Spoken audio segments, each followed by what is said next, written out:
Listen to me. If there was a wise man who would ever think of this, they would say in order to be superior to the man, you've got to be the man. For I am the man himself.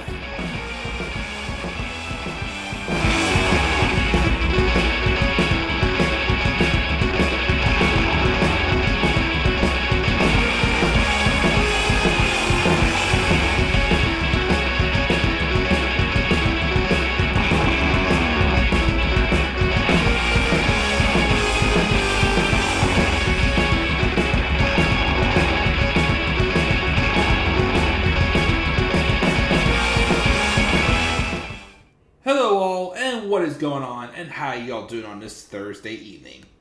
This is the Club of the Man 1993, and I know I'm not wearing the Raw attire, but I am doing back-to-back reviews. I just went swimming, so I don't really feel like changing again. So I will be here, but just not wear my Raw attire, but that's okay. But we are here live. No, again, I'm not here live. I do miss being live, but again, it's just, I gotta find a rhythm still in life right now to be able to go live constantly. But we are here for another review of Monday Night Raw, the July 24th, 2023 edition, and it took place in Tampa, Florida. And we're a little less than, we're a week and a half, we're almost a week away from Summerslam, which again, I will be attending, which will be fun with my wife and my two nephews. I'm looking forward to it. It's going to be a blast. As far as Raw this past week, I didn't hate it. It still was not that great. Still some stuff I'm like, why are we doing this? Still a very, meh episode. Not many new people are getting over. Stuff that's not making sense. There was a few things I liked, but I feel like that's me being a little bit lenient. Again, there's just still not... the pay-per-view, I'm looking forward to. The card looks pretty good for SummerSlam. Again, it's just these weekly shows. Just feel like you don't have to watch them. Just watch the pay-per-views. Again, I would probably be doing that again if I wasn't 90 subscribers away from 2,000. But of course, you can help me, of course, always by supporting the channel and trying to get to 2,000 subscribers. Make sure also you check out my new... worst matches of all time video that I am heavily advertising, again, as a video response to just Alex's version. Also, thank you for following me on social media. Twitter, Instagram. Well, Twitter is the Club of the Man 93. Instagram and TikTok is the Club of the Man 1993. And I throw this question out to you guys. Would you guys be upset if I removed Twitter and went to Threads? I've thought about it. Threads is looking like the newer thing, and Twitter is falling off. The only thing is, though, is I have a couple really good loyal subscribers that only follow me on Twitter. And I would hate to not have any other way of keeping in touch with them if I dumped Twitter and went to Threads. Because I'm not having both. Adding an Instagram and TikTok for the channel was crazy. Again, I still don't think I have the strong enough audience for a Facebook. I would make a Facebook page if I knew it was going to be more interactive. But I'm still not ready to pull the trigger on Facebook yet. But we have two reviews to do tonight, so let's get into this review. But yeah, let me know. Do you think I should switch from Twitter to Threads? Would you follow me if I went to Threads? I may actually post a poll. Maybe I'll do that. I'll post polls. We'll see, though. It's something I've considered, but again, I'm not completely sure of. But anyways, let's talk about Raw. So the show opened up with the Judgment Day, which rumors have it, the Judgment Day is being seen as the next big stable because of the fact that the Bloodline stuff is coming to an end.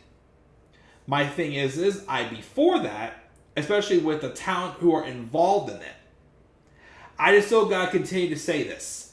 Why are the Judgment Day still a thing if Edge won the feud? If Finn Balor would have won the feud, more so he's won the match at WrestleMania, okay then. Because, again, even though Vince McMahon is calling the shots, you can still tell, again, there's not many episodes of Raw that were as bad as before when Triple H took over last year. You can still tell there's like a smidgen of like, Triple H juice in these shows. But again, you see the shows are getting worse and worse. And Vince McMahon is just getting so much more power as time goes on.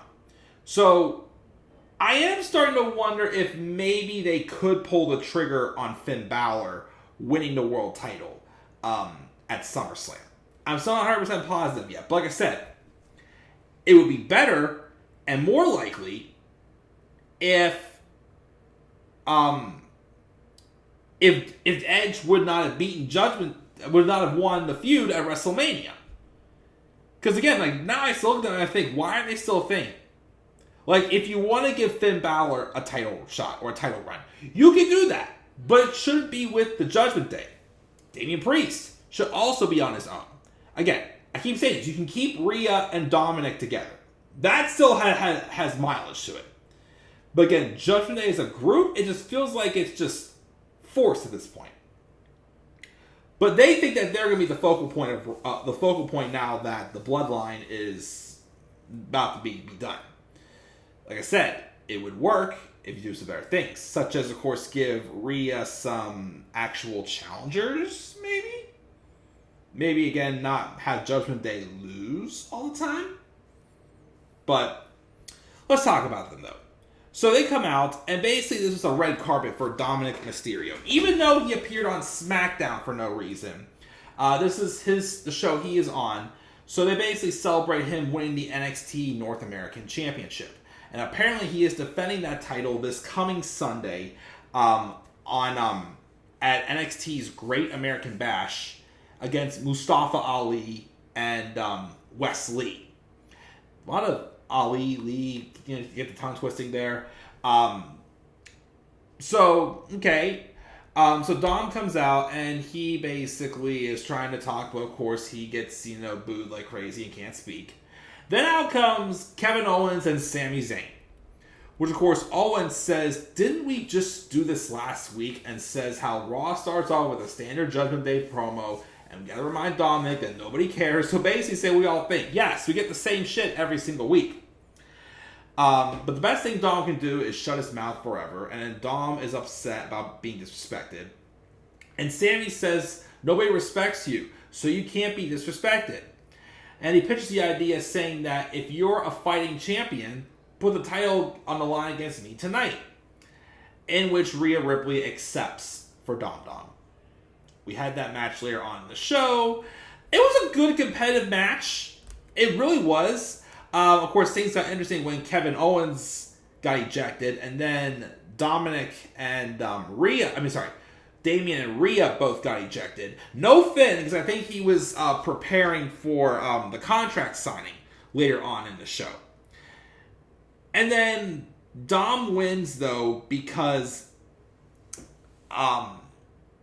he wins because Rhea and Damian just knocked Kevin Owens back onto the stage and showed that they obviously beat him down, and that caused Sami to get distracted, and Dom got the win. So, flat finish, because how many more times are they going to eject people from ringside and then they just come back in and cause the whole, spew at the end?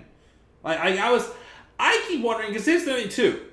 There's a lot of talent that were called from NXT and other people who were drafted to Raw that has not been used in a long time.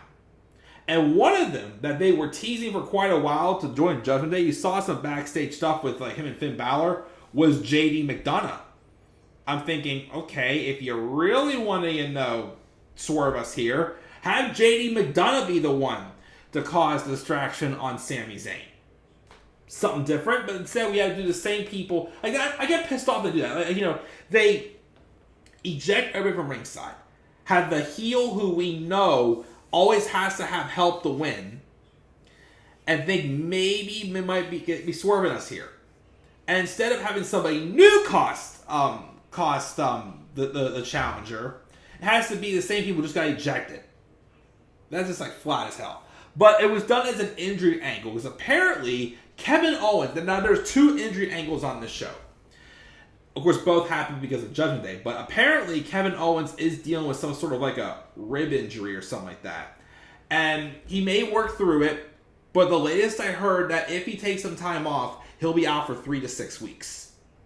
So I'm guessing that means he may not... I mean, they had the tag match last week. Is there a chance that they may not be defending the belts at SummerSlam? They're not going to be vacated, though, are they? That would suck if they vacated them. But that kind of came as a surprise to me that Kevin Owens is being written off TV. But we'll see what happens, where it goes from here. Like I said, I've heard rumors that he may be able to work through this hurt. So I don't know if they will do a match at SummerSlam, have Kevin and Sami drop the titles, and Kevin takes a little bit of time off, or what they'll do. But we had that. And then, of course, we had the match with Becky Lynch and Zoey Stark. And if Becky wins, she gets another shot at Trish Stratus. If she loses, not only will she have to get down on her knees and acknowledge Trish, say thank you, Trish. She'll have to get thank you, Trish tattooed on her. Which you know that was a Vince McMahon idea. Again, the sooner this feud ends, the better. Again, the SummerSlam match, which, newsflash, Becky did win. There was a little bit of dissension between Zoey and Trish, of course. And also, Trish randomly had her mask off. I don't know if I just missed something at the end of the match, but whatever. Yeah, again, like I said, the match will be good at SummerSlam. I don't know if they'll have a stipulation or not, but again, dear God, these promos have been horrible. Again, the premise of this storyline, I get it. The promos have been painful to watch. Painful to watch, and it's just best that we just finish this feud at SummerSlam and just move on. Also, if Trish is leaving and they are going to split her and Zoey up, of course, have Zoey turn face. Again, if she wasn't working with heel Trish, with heel Trish, I'm okay with it. By herself, I just still feel like Zoey's miscasted. I feel like she should be a face. Like I said, build her up to win the Women's Rumble. Have her win the Women's Rumble and she be the one to take the title off of Rhea next WrestleMania. Fresh opponent. I think it'll work. Again, Zoey's one of the very few from NXT that have actually gotten a decent amount of TV time booked well since the draft. The draft that was supposed to change the game. Huh? By the way, happy birthday, Hunter. It's Triple H's 54th birthday today. That happens. We got another Cody Rhodes promo saying how Brock made the biggest mistake by leaving them breathing. Basically the same promo we've gained for months and no storyline progression at all whatsoever, because once again, Brock Lesnar won't finally tell us for once why he hates Cody Rhodes so much. And it still looks like we're not getting a stipulation to this match at SummerSlam, which is super dumb. There should be a stipulation. Again, I know they have a good match, but we've already seen them have 2 singles matches. There should be a stipulation to take this to another level. And then, of course, end this at SummerSlam because, once again, it's doing nothing. It's doing nothing because there's no story. There's no story. We still can't be told why Brock Lesnar hates Cody Rhodes. And you watch. Next week, they could finally explain why. And it'll probably sound like, even though we've all had our theories and ideas, it'll probably sound like something that Vince McMahon decided when he woke up that morning. Like when Ruby Riott cut a promo saying that when they came to the main roster just because they wanted to go after Charlotte Flair or something like that. I forgot what it was. Like, you could tell it was something that Vince just thought of on the fly. But we had that.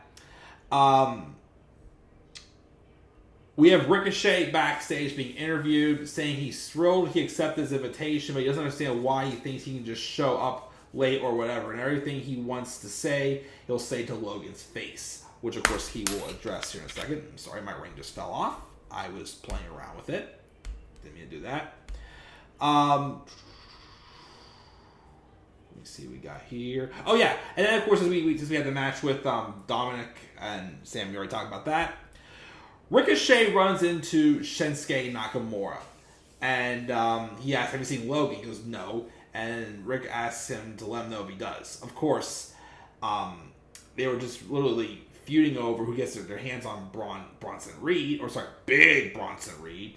So that was a weird encounter. Tommaso Ciampa then rolls up and says, last week, water under the bridge. But tonight, stay out of my way. I have a lesson to teach Bronson Reed. And if you get involved, you'll take it as a message. So we then have Bronson Reed and Tommaso Ciampa, who are actually having a pretty good match. And then after Ciampa hits like a really nice air raid crash on Bronson, Shinsuke came out on the ramp, and Ciampa just happened just to look up on the ramp, and Shinsuke was like awkwardly smiling at him, caused a distraction, and it led to Bronson Reed losing. So was that a heel turn from Shinsuke Nakamura? Because he said last week, I'm tired of people getting involved in my business. So we're doing a feud between them now, and then Shinsuke a heel. What is this? If they keep them both faces, then that was just dumb. Why did Shinsuke have to get involved when Ciampa said it's all water under the bridge? This is that. Why do you have to get involved? I mean, again, if you're gonna have him, be upset because people keep getting involved in this business, which is true, then turn him heel. But if you keep them both face, that's dumb. So I don't know what's going to lead with this feud. So who knows? Liv Morgan's being interviewed backstage. She says that Raquel will be back, but tonight Rhea is hers. And apparently the last time Rhea lost, Liv beat her. So she ain't backing down from a fight tonight because Liv Morgan thinks she's the shit. She's beaten Ronda Rousey several times. And she also beat Rhea Ripley before. Also, Chelsea Green and Sonya have an awkward thing talking trash to Liv, and then Rhea showed up out of nowhere and they got scared and run off. And then we were getting ready to have a match with Liv Morgan and Rhea Ripley, but then Rhea blindsided her, beat her down, and seemingly kayfabe-wise re-injured Liv's shoulder. Even though apparently rumors are that Liv apparently did in fact re-aggravate the recent shoulder injury she had, and she got rid off TV to take some time off also. Ouch. So, I mean, yeah, nice beatdown by Rhea. She was a monster in there, but once again, did anybody actually believe Liv stood a chance against Rhea? Like, again, all these women are both like jokes because nobody apparently wants to step up to Rhea. Nobody! So I guess we're going to be doing Raquel and Rhea at SummerSlam? Are we? I don't know. Because there's barely been much build for it, except for last week and some this week, but who knows. So that happened there. Alpha Academy then cut a promo congratulating the Viking Raiders on winning, and then says nobody knows what Viking rules are. So now they want to have an Academy rules match. But then Maxine Dupree cuts them off and says she wants to face Valhalla one-on-one in their first singles match. Why is this feud continuing? Who the heck knows? Again, probably because, again, this whole feud is more centered around the new wrestler, Maxine Dupree, and Valhalla. Who, again, I've said already before many times, like, this Viking Raider stuff, it's like, when they turned heel, I was interested. But it's just like, they don't do anything. What is Sarah Logan supposed to be as Valhalla? Like, again, there's really no story. They just talk, and I don't know what the heck they're talking about. Anyways, Ricochet comes out to have another segment with Logan Paul. He calls out Logan and says, everybody knows Logan don't belong there. Yes. It's not because he's not good, not because he hasn't put in the work, because he is, and he has. Somebody even call Logan special, but not Ricochet, because Ricochet is special. But Logan doesn't belong because he's an arrogant little prick. So go ahead, show up when you want, leave when you want. Because when he is here, Ricochet has one thing to say. He wants to challenge Logan Paul to a match at SummerSlam. And then he starts saying, go around, run your mouth, talk about a fight if you want to fight. And then Logan blindsides him with a hard left hand from behind and accepts his challenge. Talks trash, is trying to film himself, which, by the way, also, whatever phone Logan has, is it very outdated? Because he had to go like this instead of like this. Well, again, does like TikTok or any other certain apps that go live, you have to hold the phone like this instead of this way or whatnot. Because it was awkward, he was holding it, and he's talking more trash. And then Ricochet then blindsides him and kicks him out. And of course, Logan was about to start to cry. So that match officials for SummerSlam. Okay, like I said, that will be a fun match. Again, I am actually interested in this Logan Paul match. And I'm okay if he wins it, honestly. I'd rather see Ricochet win. I'll be cheering for him, but I won't be that upset if Logan wins unless some type of like politics are pulled in it. I don't know. But, so we got that. Shayna Baszler has an interview backstage saying she's sick of hearing Ronda's name. And she's going to sell this at SummerSlam. In a fight. And of course they say, we're going to have a fight. So I'm like, okay, is that a singles match? We're going to do the fight pit? Like, what's that going to be? Because we've heard it before. We're not going to have a match. We're going to have a fight. And then what happens? It ends up being a singles match. Not a fight. I want to fight! I want to fight! So we got that. Oh yeah, and then, we had Damian Priest versus Apollo Crews. Yeah, Apollo Crews, who was sent back to NXT to repackage, gets called back up. And this is only his second match that's called back up, and both of them look like chumps. He basically jobbed out Damian Priest. Which, okay, yes, I'm glad they're giving Mr. Money in the Bank wins. But again, why bring Apollo Crews back up if he's just going to be a jobber again? So, he wins in the South of Heaven.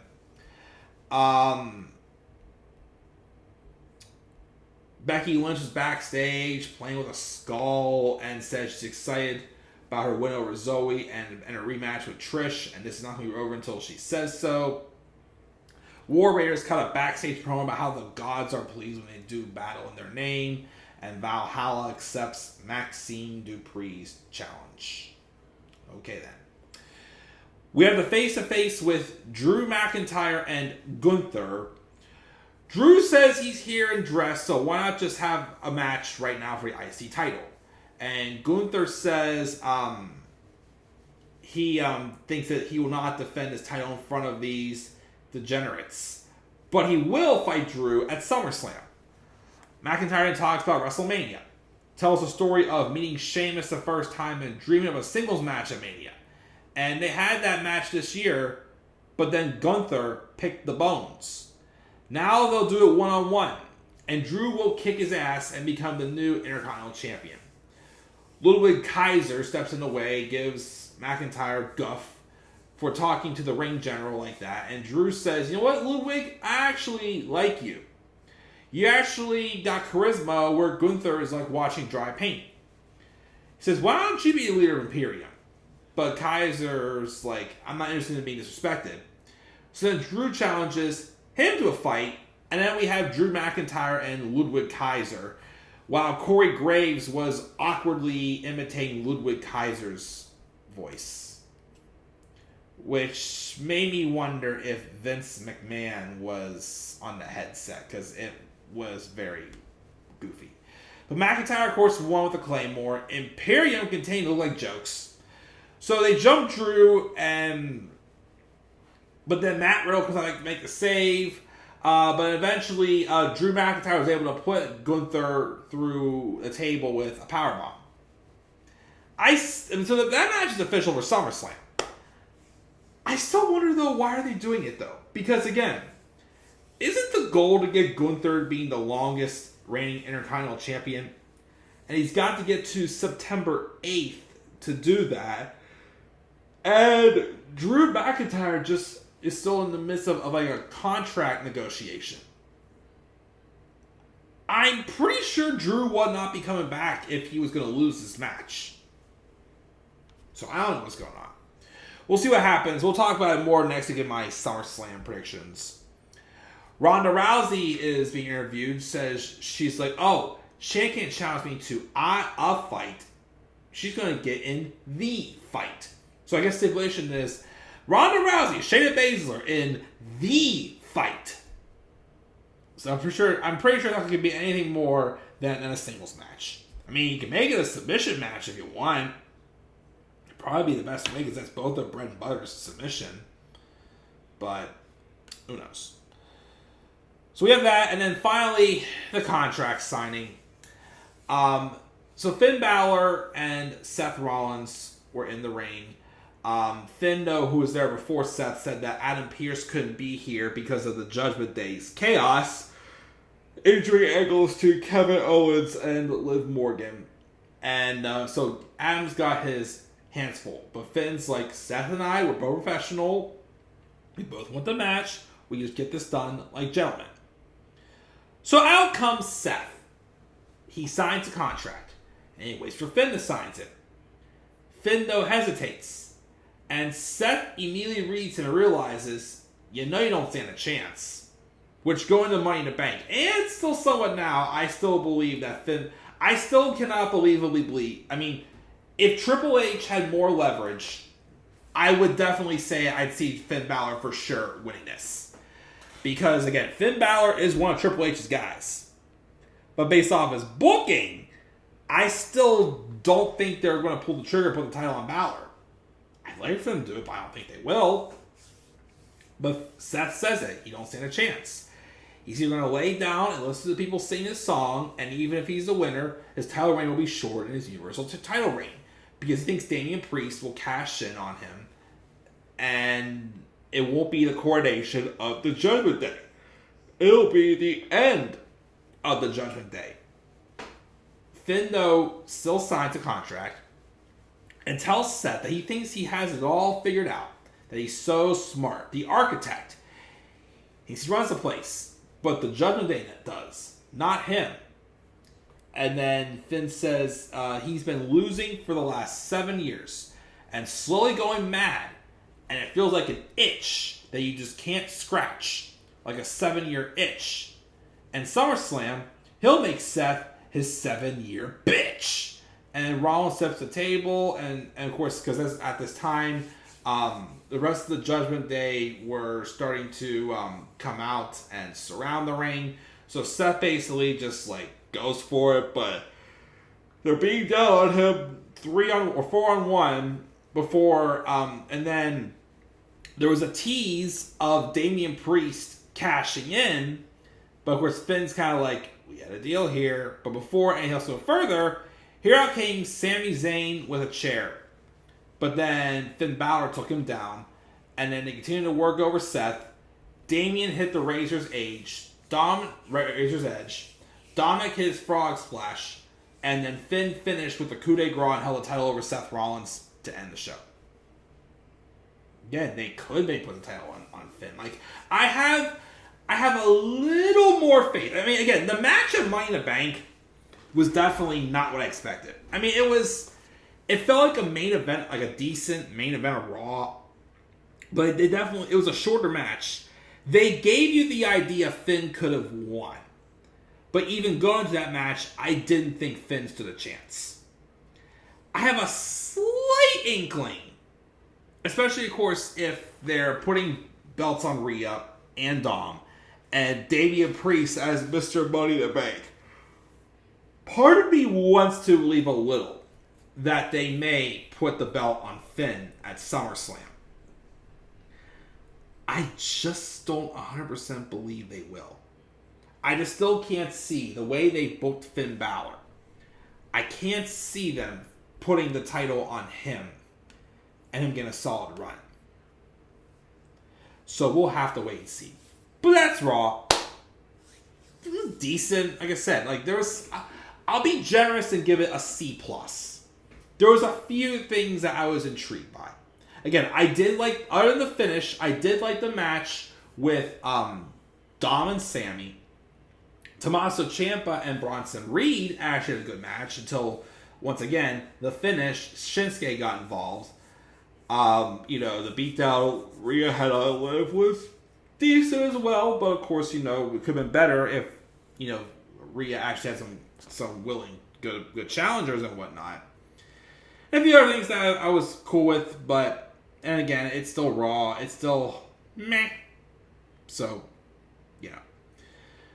But that does it for this review of Raw. What are your guys' thoughts on this week's episode of Raw? Leave your guys' thoughts down in the comments section below. Be sure as always to slap a like on the video and subscribe for more content on my channel. And follow me on Twitter at the Club of the Man 93. And also follow me on TikTok and Instagram at the Club of the Man 1993. And until then, guys, I'm checking out. I'll catch you all later. Have a great rest of your night. And don't forget, in order to be superior to the man, you've got to be the man. And for I am the man himself. And that ain't an opinion, it's a fact of life. Yeah!